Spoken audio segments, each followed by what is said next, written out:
జీవన్ రేఖలో ఇప్పుడు మనం గురక సమస్యల గురించి మాట్లాడబోతున్నాం. డాక్టర్ గారు, గురకకు అతి నిద్రకు సంబంధం ఉందా? చాలా గురకకు చాలా సమస్యలకు సంబంధం ఉంది. అసలు గురక అంటేనే అసలు ఎన్నో జబ్బులకు నిలయం. అంటే ఊబకాయం అంటాం కదా, ఈ ఒబేసిటీ. ఈ అలర్జీ ఆస్మా ఉన్న వాళ్ళు ఏంటంటే గబగబా నడవలేరు, నడిస్తే ఆయాసం వస్తుంది. కాబట్టి ఏం చేస్తారు, తినటం బాగానే తింటారు, బట్ క్యాలరీస్ బర్న్ అవ్వు. సో మెల్లమెల్లగా లావ్ అవుతుంటారు. పెద్ద అయిన తర్వాత ఒబేసిటీ వచ్చేస్తుంది వీళ్ళకి. ఈ ఒబేసిటీతో పాటు ఈ మెడ కూడా లావ్ అయిపోతుంది. 17 ఇంచెస్ కంటే ఎక్కువ కొలతలు ఉంటే మగవాళ్లలో, 16 ఇంచెస్ కంటే మెడ సైజు ఎక్కువ ఉంటే ఆడవాళ్లలో గురక వచ్చేటటువంటి అవకాశం పుష్కలం. 17 ఇంచెస్ 17 ఇంచుల కంటే ఎక్కువ మెడ. చాలా మంది మెడ ఇంత లావు ఉంటుంది చూసారా, ఇంత లావుగా ఉంటుంది. అంటే వాళ్ళు గురక పెడుతున్నట్లు లెక్క. ఎవరి నోరు వాళ్ళు నోరు తెరిచి అద్దంలో చూసుకుంటే ఎవ్రీథింగ్ కనిపించాలి మనకు.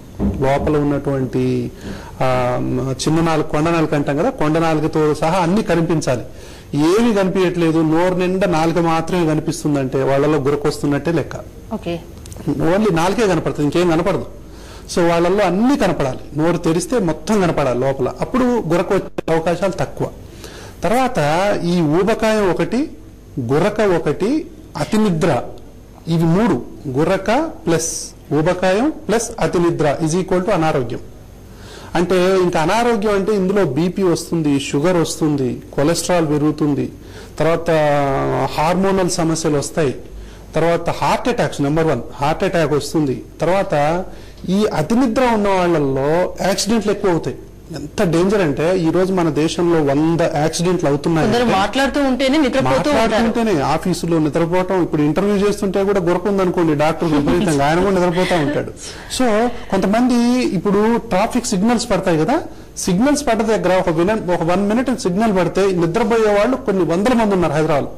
మళ్ళీ హార్న్ అందరు కొడతా ఉంటే లేస్తారనమాట.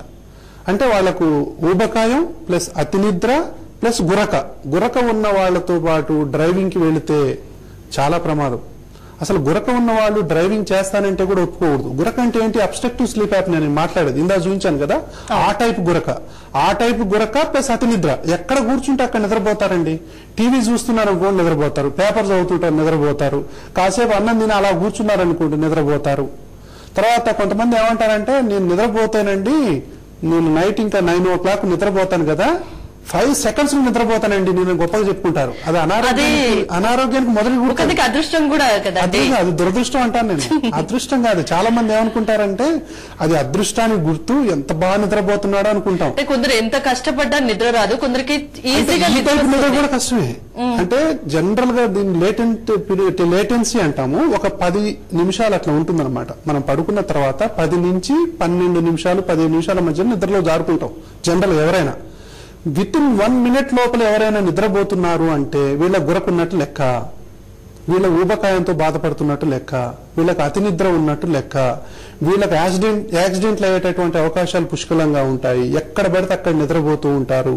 కాబట్టి ఏంటంటే ఇలా ఈ గురక, ఈ అతి నిద్ర ప్లస్ ఈ ఊబకాయం ఉన్న వాళ్ళకి అలర్జీ, ఆస్తమా, సైనస్, వీటికి సంబంధించిన లక్షణాలు ఉన్నాయో ముందు చూసుకోవాలి. నేను ఒకటి అబ్జర్వ్ చేసింది ఏంటంటే, లావుగా ఉన్న వాళ్ళు ఖచ్చితంగా గురక పెడతారు. అంటే అలాంటి వాళ్ళను అంటే దాని ఏంటంటే నార్మల్ గా కొన్ని మామూలు అందరు స్నోరింగ్ పెట్టే వాళ్ళందరూ కాదు. అంటే అందరూ డాక్టర్ల కాడ పరిగెత్తుకోవాల్సిన అవసరం లేదు. బాగా అలసి సొలసి నిద్రపోయి కొంచెం మంద్రస్థాయిలో గురక పెట్టే వాళ్ళు ఉంటారు, అది వేరు. కానీ అబ్స్ట్రక్టివ్ స్లీప్ యాప్నియా అంటే ఊపిరి స్తంభించిపోవటం, 10 seconds, కొంతమంది 2 minutes ఆపేస్తారండి నిద్ర. ఆపేసిన తర్వాత చెమటలు పట్టిపోతాయి ఒళ్ళంతా. అంటే చెమట ముద్దలో తడిచిపోతారు వాళ్ళు. ఆ పక్కనున్న వాళ్ళకు కూడా చెమటలు పట్టిపోతాయి. అంటే అంత భయపడతారు. అసలు వీళ్ళు ఉన్నారా పోయారా అన్నంత బాగా ఉంటుందన్నమాట. కాబట్టి ఏంటంటే అలాంటి గురకని నిర్లక్ష్యం చేయొద్దు. ఎప్పుడైతే నిద్రలో ఈ యాప్నియాస్ అంటామో, అబ్స్ట్రక్టివ్ స్లీప్ యాప్నియాస్ ని డాక్టర్ ని కన్సల్ట్ చేయాల్సిన అవసరం ఉంది. దీనికి మళ్ళీ జలుబుకు, దగ్గుకు, ఆయాసానికి, సైనస్ కి, తుమ్ములకి, ఆస్మాకి సంబంధం ఉందా లేదా అనేది తెలుసుకోవాలి.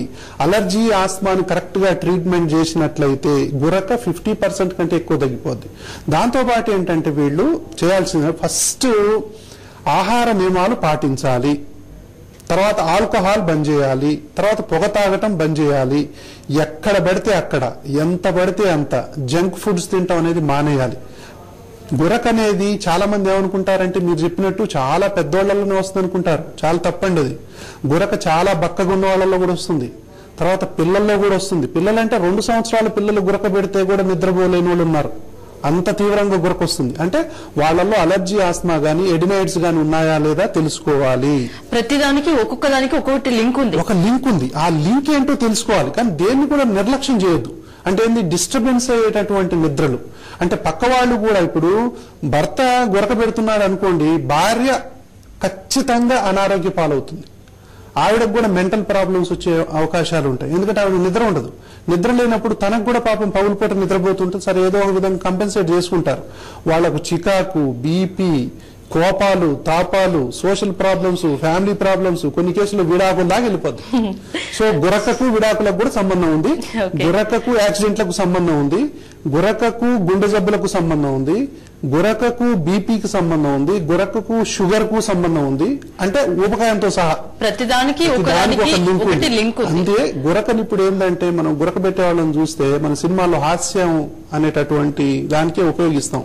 కానీ గురకని ఏమాత్రం జోక్ గా తీసుకునేటటువంటి అవకాశాలు ఇప్పుడు లేవు. గురకని సీరియస్ గా తీసుకోవాలి. గురక ఎప్పుడు డాక్టర్ని కలవాలి అనేది తెలుసుకోవాలి. ఊపిరి స్తంభిస్తుందా లేదా తెలుసుకోవాలి. ఈ వ్యక్తుల్లో అలర్జీ, ఆస్మా లక్షణాలు ఉన్నాయా లేదా తెలుసుకోవాలి. తుమ్ములు వస్తున్నాయా, జలుబు వస్తుందా, దగ్గు వస్తుందా, ఆయాసం వస్తుందా, ఏ పని చేసినా ఆయాసం వస్తుందా, ఏదో ఒకటి పడట్లేదా వీళ్లకు అనేది తెలుసుకొని ఈ సమస్యలన్నింటికి మూలాన్ని తెలుసుకోవాలి. ఆ మూలాన్ని తెలుసుకొని ఆ మూలాన్ని గనక వైద్యం చేసినట్లయితే వాళ్ళు ఖచ్చితంగా సుఖవంతమైనటువంటి జీవితం గడిపేటటువంటి కాల్ రిసీవ్ చేసుకుందామండి. కాలర్ చాలా సేపటి నుండి వెయిటింగ్ లో ఉన్నారు. ప్రసాద్ విజయనగరం నుండి. ప్రసాద్ గారు మాట్లాడండి. నమస్తే సార్, డాక్టర్ గారు. నమస్కారం అండి. మా అమ్మగారికి 77 సంవత్సరాల వయసు అండి. ఆవిడ ఏ పని చేసినా ఆయాసం వస్తుందండి. డాక్టర్ గారికి చెప్తే ఫైబ్రోసిస్ అని ఇన్హేలర్స్ ఇచ్చారండి. ఏంటండి? లంగ్స్ ఫైబ్రోసిస్ అని. ఫైబ్రోసిస్ అన్నారా? అన్నారు. లంగ్ లో ఫైబ్రోసిసా? అవునండి. అంటే ఐఎల్డి అంటారండి, ఇంటర్స్టిషియల్ లంగ్ డిజీజ్ అంటాం మనం. ఇది ప్రమాదకరమైనటువంటి జబ్బు. ఇది సిటీ స్కాన్ చేస్తే కనుక మనకు తెలిసిపోతుంది. ఐఎల్డి అనేది ప్రమాదకరమైన జబ్బు. అయితే దీనికి కూడా వైద్యం తీసుకోవాలి. ఆక్సిజన్ అవసరం పడుతుంది, వ్యాక్సిన్స్ తీసుకోవాలి. అక్కడ ఉన్నటువంటి ఊపిరితిత్తుల వైద్య నిపుణుని సంప్రదించి దానికి తగ్గటువంటి వైద్యాన్ని కనుక తీసుకున్నట్లయితే మనం లైఫ్ ప్రొలాంగ్ చేయొచ్చు. అయితే ఇది డేంజరస్ డిసీజ్. ఓకే, గురక పెట్టేది ఒకరు, బాధపడేది భరించేది ఇంకోరు. అంటే ఇద్దరికి పర్మనెంట్ సొల్యూషన్ కావాలండి. కావాలంటే ఒకటి ఏంటంటే, ఒకటేమో ఇప్పుడు గురక పెట్టే వాళ్ళల్లో అతి నిద్ర, ఊబకాయం ఇది ఉందని చెప్పుకున్నాం కదా. ఫస్ట్ వీళ్ళు చేయాల్సింది ఏంటంటే బరువు తగ్గటం, ఎక్సర్సైజ్ చేయటం, విపరీతమైనటువంటి ఎక్సర్సైజ్ అంటే అన్ని తెలుసుకోవాలి. బ్యాలెన్స్డ్ డైట్ ఏందో తెలుసుకోవాలి. జంక్ ఫుడ్ అనేది తినొద్దు, ఏది పెడితే అది తినొద్దు, ఎంత అనేది తెలుసుకోవాలి. ఎక్కడ ఆపాలి అనేది తెలుసుకోవాలి. ఆల్కహాల్ ముఖ్యంగా బంద్ చేయాలి. ఆల్కహాల్తో పాటు ఎన్నో రకాలైనటువంటి ఫిష్ అని, మటన్ అని, చికెన్ అని, వెజ్, నాన్ వెజ్ అన్ని రకాలుగా తీసుకుంటూ ఉంటారు. సో వీళ్ళల్లో విపరీతమైనటువంటి ఊబకాయం వచ్చేస్తుంది అనమాట. వాళ్ళకేంటంటే తాగిన తర్వాత వీళ్ళు డబల్ గురక పెడతారు. ఇంకా తాగి వస్తున్నారంటే ఇంట్లో పాపం భార్యకి ఇంకా బాధే, ఇంకా ఎంత గురక పెడతాడో ఏంటో, ఈ రోజు నాకు నిద్ర ఉందో లేదో అని. కాబట్టి ఏంటంటే ఆల్కహాల్ తక్షణం ఆపాలి. తర్వాత ఏంటంటే బరువు తగ్గించుకోవాలి, ఎక్సర్సైజ్ పెంచాలి, జీవన విధానాన్ని మార్చుకోవాలి. లైఫ్ స్టైల్ చేంజెస్ అంటాం, లైఫ్ స్టైల్ చేంజెస్ చేసుకోవాలి. అలర్జీ, ఆస్మా ఉందో లేదో తెలుసుకోవాలి. ఉంటే గనక దానికి సంబంధించినటువంటి వైద్యాన్ని పొందాలి. ముక్కులో గనక ఒకవేళ వాళ్ళకి పాలిప్స్ ఉంటాయి, కొంతమందికి సైనస్ ఉంటుంది, దానికి సంబంధించినటువంటి సర్జరీస్ అవసరం పడితే చేయించుకోవాలి. అంటే మెడికల్ మేనేజ్మెంట్ ఆఫ్ గురక అనేది ఒకటి. తర్వాత ఇంకోటి సిపాప్ అంటాం, ఎంతకు తగ్గలేదు అనేది ఎప్పుడు ప్రమాదం అంటారు అసలు. అదే ఇప్పుడు ఎప్పుడైతే వీళ్ళు గురక చెప్తున్నాను కదా, గురక ప్లస్ అతి నిద్ర ఉందనుకోండి, అది ప్రమాదమే. ఇంకా గురక పెట్టే వాళ్ళందరూ ఎక్కడ పడితే అక్కడ నిద్రపోతున్నారు అనుకోండి, విత్ ఇన్ 1 minute లో నిద్రపోతున్నారు అనుకోండి, అసలు ఏ పని చేయలేరు వాళ్ళు. ఎవరు విఐపీల ముందు పోయి కూడా ఇలా నిద్రపోతుంటారు, ఆఫీసులో పోయి ఇలా నిద్రపోతుంటారు, ఎక్కడ పడితే అక్కడ నిద్రపోతుంటారు. వీళ్ళందరూ తక్షణం డాక్టర్ని కలవాలి. దాని తర్వాత వీళ్ళకి బీపీ ఉందా, షుగర్ ఉందా, హార్ట్ కు సంబంధించినటువంటి ఏమైనా ఉంటే తక్షణం డాక్టర్ని కలవాలి. అంటే తర్వాత ఈ ముక్కు దిబ్బడేయటం, సైనస్ లో ఉండటం, దానికి సంబంధించినటువంటి ఏమైనా ఉంటే ఈఎన్టీ సర్జన్ ని కలవటం, అలాంటివి చేయాలి. తర్వాత ఏంటంటే అతి ముఖ్యమైనది ఏంటంటే సిపాప్ వైద్యం అని ఉంది ఒకటి. అంటే ఇక మందులకు దేనికి లొంగలేదు అనుకోండి, ఒక మిషన్ పెట్టి అంటే గాలి కొట్టడం అనమాట ఊపిరితిత్తుల్లోకి. అది చాలా బాధాకరమైనటువంటి విషయం, కానీ తప్పదు. అదే నెంబర్ 1 ట్రీట్మెంట్. ఇప్పుడు ఇక ఎంతకు గురక తగ్గలేదు అనుకోండి, ఎన్ని మనం ప్రయత్నాలు చేసినా మెడిసిన్స్ వల్ల క్యూర్ అవుతుందా? ఇది మెడిసిన్స్ వల్ల 50% మెంబర్స్ కి తగ్గిపోతుంది. ఎప్పుడు లైఫ్ స్టైల్ చేంజెస్ చేసుకున్నప్పుడు, వాళ్ళకి అలర్జీ ఆస్మా లక్షణాలు ఉన్నప్పుడు మందులతో చాలా ఫలితం ఉంటుంది. తర్వాత ఊబకాయం తగ్గిపోతే అసలు సగం తగ్గిపోతుంది. తర్వాత ఈ ఊబకాయం తగ్గట్లేదు, 1 ఇంచు కూడా తగ్గట్లేదు వీళ్ళంటే సిప్యాప్ ఉంది, తర్వాత సర్జరీస్ ఉన్నాయి, తర్వాత ఎన్నో రకాలైనటువంటి డివైసెస్ ఉన్నాయి. ఇవన్నీ కూడా ఏది కూడా సక్సెస్ఫుల్ కాదండి. అన్నిటికంటే ముఖ్యం ఏంటంటే మన లైఫ్ స్టైల్. అంటే ఆరోగ్యం అనేది ఎప్పుడు వస్తుంది అంటే, ఆరోగ్యం ఎప్పుడు మందుల వల్లనో లేకపోతే ఇంజక్షన్ల వల్లనో లేకపోతే టానికుల వల్లనో రాదు. ఆరోగ్యం అనేది ఒక జీవన విధానం. మనం ఏం తినాలి, ఎంత తినాలి అనేది తెలుసుకున్నప్పుడు, ఎంత ఎక్సర్సైజ్ చేయాలి అనేది తెలుసుకున్నప్పుడు, అప్పుడు మాత్రమే మనం ఊబకాయం రాకుండా. ప్రతి 100 మందిలో 50 మంది దాదాపు గురకతో బాధపడుతున్నారు.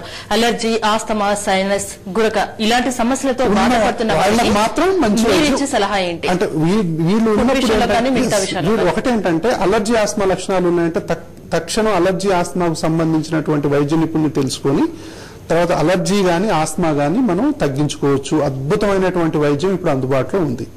తర్వాత బరువు గనక ఎక్కువ ఉన్నట్లయితే బరువుకు సంబంధించి బరువు తగ్గించుకోవటానికి వెంటనే ప్రయత్నం జరగాలి. తర్వాత ఈ ఎన్ని ప్రయత్నాలు చేసినా కూడా మనకు ఈ గురక తగ్గట్లేదంటే సిప్యాప్ అనేటటువంటి మిషన్ ఉంటుంది, దానికి సంబంధించినటువంటి వైద్యం కూడా ఇప్పుడు అందుబాటులో ఉంది. అయితే అన్నిటికంటే ముఖ్యం ఏంటంటే బరువు తగ్గటం. బరువు తగ్గండి, బరువు తగ్గండి, బరువు తగ్గండి నెంబర్ 1. తర్వాత ఏంటంటే బాగా వాకింగ్ చేయటము, వాళ్ళ వయసుకు తగ్గటువంటి వాకింగ్ సెలెక్ట్ చేసుకుని వాకింగ్ చేయటం అనేది చాలా ఇంపార్టెంట్. తర్వాత జంక్ ఫుడ్ కు దూరంగా ఉండాలి. చాలా సమస్యలకు, చాలా అనారోగ్య సమస్యలకు బరువు పెరగడం ఒకటే కారణం. అందరూ బరువు తగ్గించుకోవాల్సిన అవసరం ఉంది. లావుగా ఉన్నవాళ్ళు ముఖ్యంగా గురక, ఊబకాయం, అతి నిద్ర ఉన్నవాళ్ళు తక్షణం బరువు తగ్గాలి, ఇంకా వేరే మార్గమే లేదు. తర్వాత అలర్జీ ఆస్తమా ఉంటే కనుక దానికి వైద్యం తీసుకోవాలి. తర్వాత ఇంకా ఏమీ తగ్గకపోతే సిప్యాప్ అనేది ఉంటుంది, అది కూడా. సో మొత్తం మీద ఏంటంటే అలర్జీ ఆస్తమా లక్షణాలు ఉన్నప్పుడు దానికి వైద్యాన్ని తీసుకొని బరువు తగ్గించుకున్నట్లయితే ఈ గురక బారి నుంచి మీరు విముక్తమయ్యేటటువంటి అవకాశాలు పుష్కలంగా. చాలా ఉదాహరణలతో సహా మాకు చాలా బాగా వివరించారు. థ్యాంక్స్ ఫర్ కమింగ్ విష్ణురావు గారు. ఇది ఇవాల్టి జీవన్ రేఖ. రేపటి జీవన్ రేఖలో కలుద్దాం. చూస్తూనే ఉండండి TV1.